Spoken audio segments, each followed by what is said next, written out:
Ladies and gentlemen.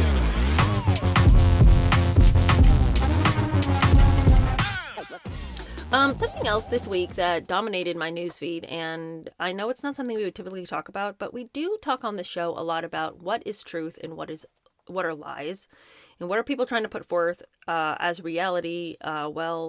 Meanwhile, something truly ugly is happening. We talk about that a lot. This week in the science world, everyone was jumping up and down and doing a happy dance and crying tears of joy because supposedly we had brought back dire wolves from extinction. Oh my goodness. Now, I'm a person who loves the idea of bringing things back from the extinction. I love to imagine being able to call back through time and pull things back from way back when, almost like a time machine. It's amazing. I loved this story this week. When I thought that we had brought dire wolves back, I was just elated. It just seemed cool, you know? I'm not on team we brought the dire wolves back. And I'll make it quick because I don't know how many people enjoy this topic, but it just is interesting to me because all the media and all everybody's talking about the dire wolves are back. Look what we did. Look what science did. But science didn't do nothing, y'all. Now, it didn't do nothing, but from what I understand, they took DNA from an ear bone and from a tooth of a dire wolf. And they used this ear bone and tooth to sequence the DNA of this dire wolf. And then they took this sequencing and they took the egg of a domesticated dog. And then they put this egg into a wolf. And then that wolf bore these dire wolves. And they have 3 now. They have 2 male, Romulus and Remus, and then they have a girl that they've named Khaleesi. And these wolves, supposedly, are a glimpse back into like 10 million years ago. And this is what you get to see. But the problem is that a dire wolf was only called a dire wolf, but it actually wasn't a wolf. And the problem is that it wasn't even in the same species.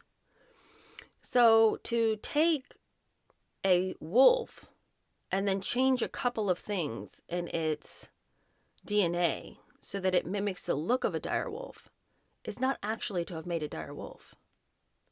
And that these dire wolves went extinct because their DNA could not be changed.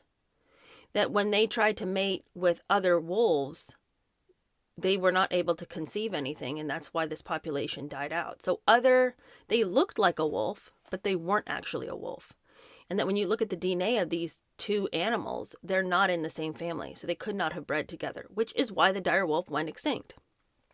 And of course, it's much more complicated than the way I'm describing it, but I'm just trying to give you the bullet points here and why there is a conversation about it. And when the spokeswoman for this project was asked about it, she said that, well, if an animal looks like another animal, then we say that is the same animal. But that's never the way scientists have done it up until just recently. They've always looked at the DNA to find out how do we classify species. Yet somehow in this circumstance, it doesn't really matter.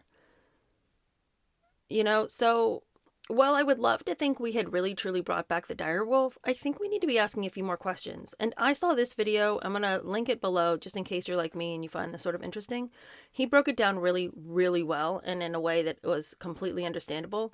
And he explains in much more detail, but also still very accessible, why this dire wolf may not truly be all that we are being told that it is. I'm bothered by the fact that we're being sold this hyped version of science, being told that this thing has occurred, when it actually hasn't. We've just changed the DNA of a wolf and called it a dire wolf, but that's not correct. And it's just so indicative of who we are as a society, that we are constantly claiming that this thing happened. And it looks like a dire wolf, so it is a dire wolf. But it isn't in truth a dire wolf.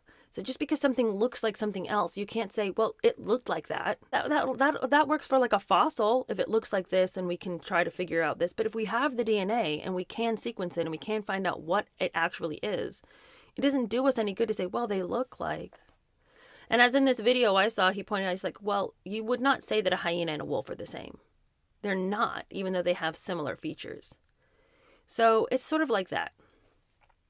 I'm disappointed. I wanted the direwolf to be back because I want to know what things were like way back when. I would like to see what a dinosaur is like. Are we going to bring back any dinosaurs? Did they have feathers? Did they? I don't know. We can't know, but I'd like to know. And I thought the direwolf might be our first step back. They keep telling us they're going to make a woolly mammoth, but it's going to be the same thing because all they're going to do is take an elephant and then change some things with the CRISPR technology. They're going to change a couple of things in the DNA genome to give it like fur and stuff and then call that a woolly mammoth. And it won't be a woolly mammoth. It'll just be a weird elephant. And I'm disappointed.